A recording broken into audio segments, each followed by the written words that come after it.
I answered a phone call from my own number at midnight.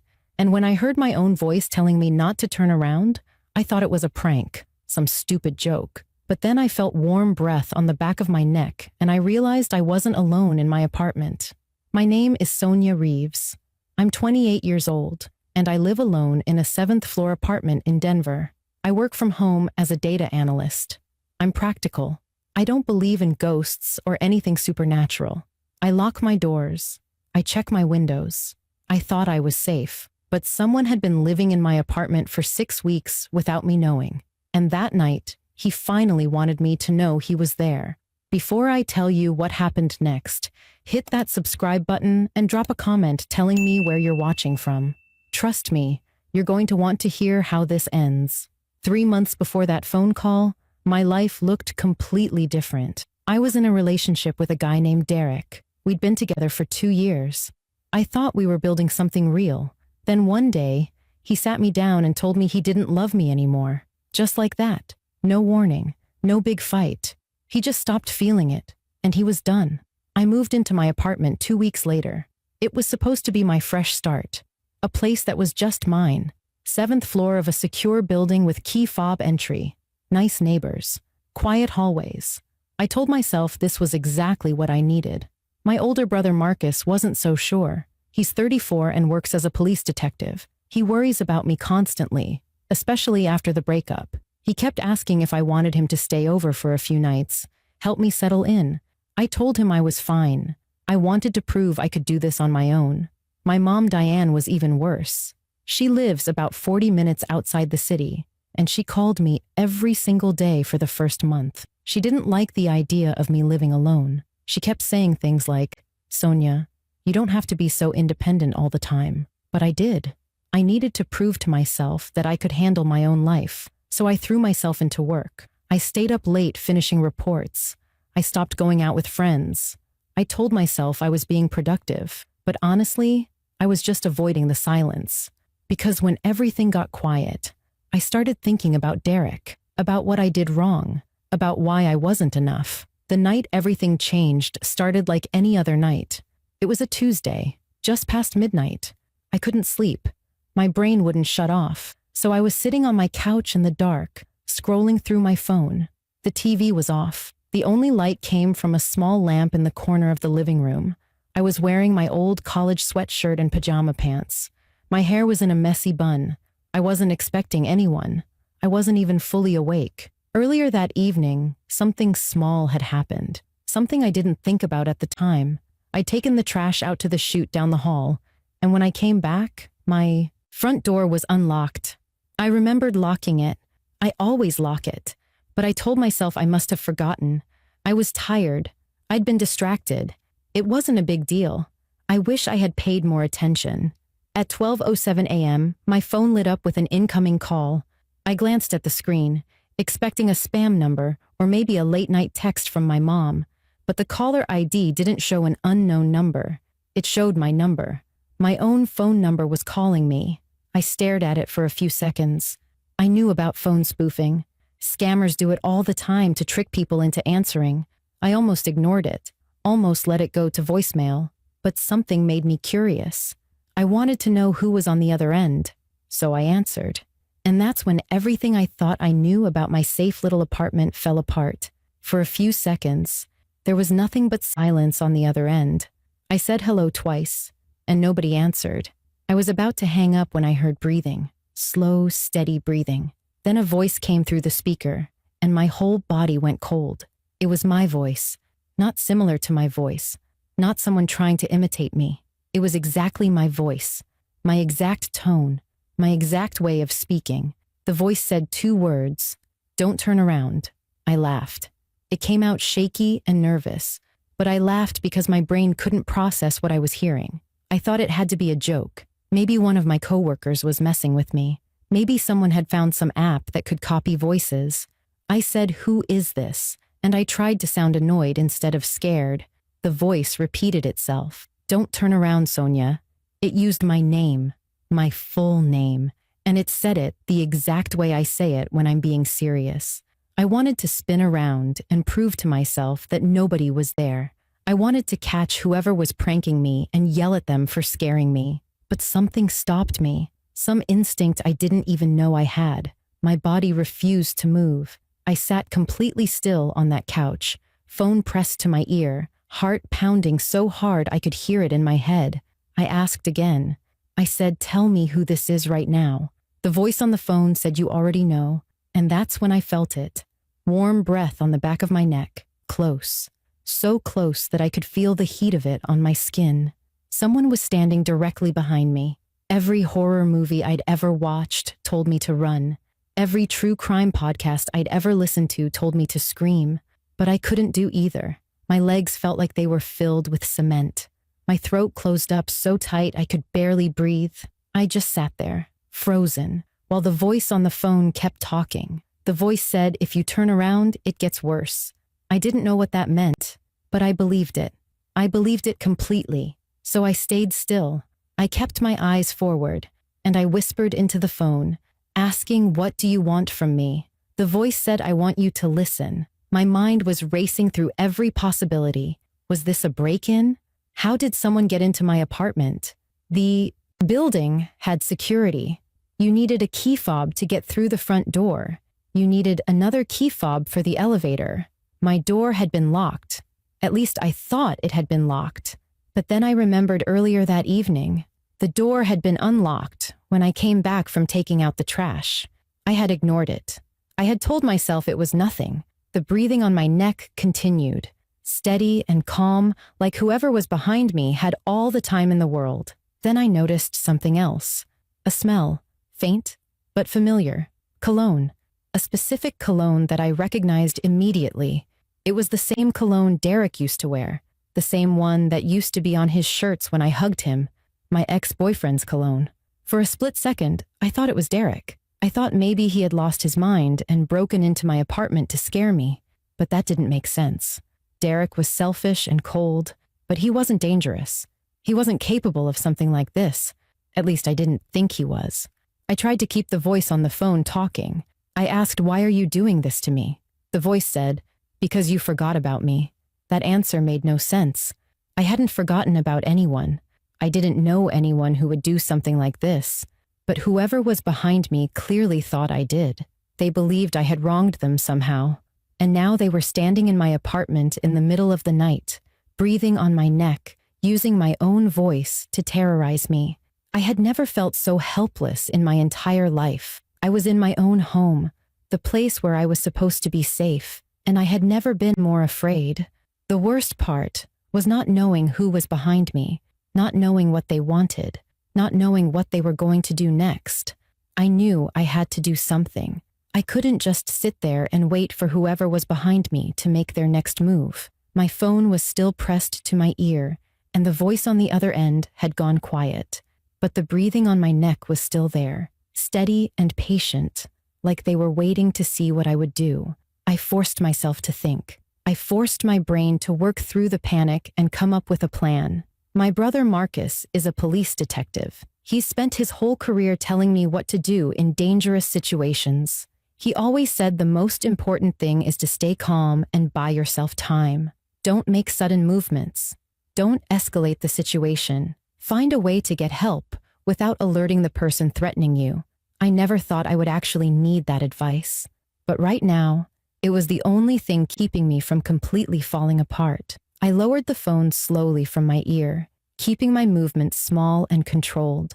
I didn't want whoever was behind me to think I was trying to escape. I tilted the screen toward me, just enough to see it, and opened my text messages. My hands were shaking so badly I could barely type. I found Marcus in my contacts and sent him a message. I wrote, "Someone is in my apartment. Call 911. Don't call me." I hit send and prayed he would see it. Marcus usually keeps his phone on loud, even at night. He always says a detective never really sleeps. I needed that to be true right now more than ever. I raised the phone back to my ear and started talking again. I needed to keep the voice engaged. I needed to make whoever was behind me think I was still frozen and scared and not doing anything to fight back. I asked, "Why me? What did I ever do to you?" The voice on the phone was quiet for a moment, and then it said, "You never even noticed me. That answer sent a chill down my spine. This wasn't Derek. This wasn't anyone I knew. This was someone who had been watching me, someone I had apparently crossed paths with without ever realizing it. The breathing on my neck suddenly stopped. I heard footsteps behind me, soft and slow, moving away from the couch, moving toward my bedroom. I didn't turn around to look. I kept my eyes forward and listened as the footsteps got quieter. Whoever it was had moved to another part of the apartment. This was my chance. I looked around the room without moving my head too much. My keys were on the kitchen counter, right next to the front door. If I could get to the door and get out into the hallway, I could run. I could pound on my neighbor's door. I could scream for help. The hallway would have witnesses. The hallway would be safe. But then, the voice on the phone spoke again. It said, "I see you moving." My stomach dropped. They could see me. Somehow, they were watching me even while they walked through my apartment. There had to be a camera somewhere, or maybe they were looking through a window, or maybe they had never actually left the room at all, and the footsteps were a trick to make me think I was alone. I didn't know what was real anymore. I made a decision. I couldn't keep sitting there waiting to see what would happen. Whatever was coming, I would rather face it running than sitting still like a target. I counted to 3 in my head. On 1, I took a breath. On 2, I gripped my phone tighter. On 3, I launched myself off that couch and ran for the front door faster than I have ever run in my life. I didn't look behind me. I didn't stop to grab my keys. I just ran. I reached the door and yanked it open so hard it slammed against the wall. I flew into the hallway and the door swung shut behind me. I was out. I was free. But I wasn't safe yet. I needed to find someone, anyone, who could help me before whoever was in my apartment came after me. I ran down the hallway barefoot, my feet slapping against the cold tile floor. I didn't care about the noise. I didn't care about waking anyone up. I just needed to find someone who could help me. The elevator was at the end of the hall, but I didn't want to wait for it. I didn't want to stand still for even 1 second. Instead, I ran to my neighbor's door, the apartment right next to mine, and I started pounding on it with both fists. I was screaming. I don't even remember what I was saying. I just remember the sound of my own voice echoing through that hallway, desperate and raw and terrified. I kept hitting the door until my hands hurt. Finally, I heard movement on the other side. A lock clicked, and the door opened just a crack. An elderly man peered out at me with wide, confused eyes. His name was Mr. Delvecchio. I had seen him in the elevator a few times, but we had never really talked.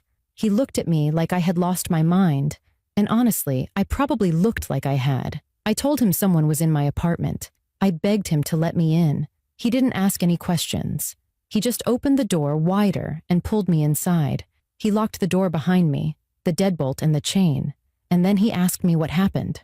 I could barely get the words out. I told him about the phone call, the voice, the breathing on my neck. He listened without interrupting, and then he picked up his phone and called 911 himself. The police arrived in 8 minutes.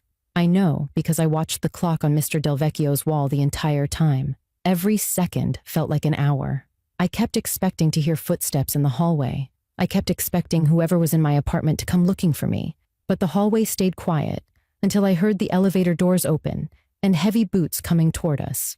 Marcus arrived at the same time as the other officers. He had gotten my text and called 911 immediately, then drove across the city to get to me. When I saw his face, I finally broke down. I had been holding everything together, running on pure adrenaline, and seeing my brother made it all come crashing down. He held me while the other officers went to search my apartment. What they found inside made everything so much worse. There was a sleeping bag rolled up in the back of my bedroom closet. There were empty food wrappers stuffed under my bed, hidden where I would never think to look. Someone had been living in my apartment with me, not just visiting, living there, sleeping there while I slept in the next room. They also found a laptop hidden behind my couch. The laptop had surveillance software on it that had hacked into my phone. Whoever owned that laptop had access to my microphone and my camera. They had been listening to my calls. They had been watching me through my own phone screen. Every private moment I thought I had was never private at all. The police identified the intruder within hours. His name was Curtis Vance. He was 31 years old, and he lived in the same building as me, 3 floors down. He worked in tech support, which explained how he knew how to hack into my devices and clone my phone number. He had created a voice synthesis program using recordings he had captured from my hacked phone. That's how he made it sound like my own voice was calling me. He had been collecting pieces of me for weeks. The officers told me Curtis had first noticed me in the elevator about 4 months ago. He became obsessed. He started following my routines, learning when I left and when I came home. He figured out how to get into my apartment when I wasn't there. And then he started staying. The cologne I had smelled that night was deliberate. He had found old photos of me and Derek on my phone, and he started wearing the same cologne because he thought it would make me feel something. He had been studying me like I was a project, learning everything about my life so he could become part of it. Curtis Vance was arrested that same night. The police found him hiding in the basement of our building, waiting for things to calm down so he could slip away. He didn't resist when they put him in handcuffs. He didn't say a word. He just stared straight ahead with this blank expression on his face, like he had already accepted that his game was over. Marcus told me later that Curtis had been planning this for months. He had journals filled with notes about me, my schedule, my habits, my favorite foods, the shows I watched at night. He knew everything about my life, and I had never even learned his name until the police told me. The charges against him were serious: stalking, breaking and entering, illegal surveillance, and invasion of privacy. The district attorney said it was one of the most disturbing cases of obsessive behavior she had seen in years. Curtis had no prior criminal record, no history of violence. To everyone who knew him, he seemed like a quiet, normal guy who kept to himself. But behind that quiet exterior was someone who had convinced himself that watching me, studying me, and eventually revealing himself to me was somehow romantic. He thought that phone call was going to be the beginning of something between us. He thought I would be scared at first, but eventually come to understand him. That's what he told the police during his interrogation. He said he just wanted me to finally see him. I couldn't stay in that apartment. I packed a bag that night and went to stay with my mom. Diane didn't say I told you so, even though she had every right to. She just held me and let me cry until I didn't have any tears left. I stayed with her for almost a month while I looked for a new place to live. Every night, I would lie awake in my childhood bedroom, staring at the ceiling, replaying that phone call in my head. I kept hearing my own voice telling me not to turn around. I kept feeling that breath on my neck. Some nights, I would wake up in a panic, convinced someone was standing in the corner of the room watching me. Marcus blamed himself for not checking on me more often. He kept saying he should have known something was wrong. He should have pushed harder when I told him I was fine. I told him none of this was his fault. There was no way anyone could have predicted that a stranger in my building would become so obsessed with me that he would move into my apartment without me knowing. This wasn't something you could prepare for. This wasn't something you could prevent just by being more careful. Curtis had made a choice to violate my life, and that choice was entirely on him. I changed everything after that. New phone number, new email address, new passwords for every account I owned. I hired a cybersecurity expert to go through all my devices and make sure there was nothing else compromised. I bought covers for my laptop camera and my phone camera. I installed extra locks on my new apartment door. I became the kind of person who checks every room before going to sleep, who looks over her shoulder when walking to her car, who never fully relaxes even in her own home. But I also did something else. I started sharing my story. I wrote about what happened to me on social media, and the response was overwhelming. Thousands of women reached out to tell me their own experiences with stalkers and obsessive behavior. Some of them had been through things even worse than what I experienced. I realized that this kind of violation happens all the time, and most people never talk about it because they feel ashamed or scared, or like nobody will believe them. So I kept talking. I started a blog dedicated to helping other women recognize the signs of stalking and digital surveillance. I partnered with local organizations that support victims of harassment. I turned the worst experience of my life into something that could actually help other people. It didn't erase what happened to me.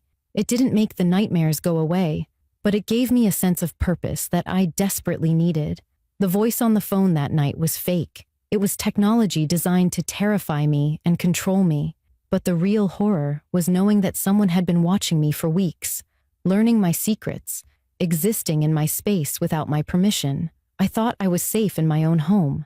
I thought locked doors and security cameras were enough. I was wrong. And if my story can help even one person recognize the signs before it's too late, then at least something good came from the worst night of my life. If something ever feels wrong in your own space, trust that feeling. Don't ignore the unlocked door. Don't dismiss the strange noises. Don't convince yourself you're being paranoid. Because I did all of those things, and someone was standing behind me the entire time. If this story made you think twice about your own safety, subscribe to this channel and turn on notifications so you never miss another video. Drop a comment below and tell me, have you ever felt like someone was watching you? I read every single comment, and your story might help someone else feel less alone.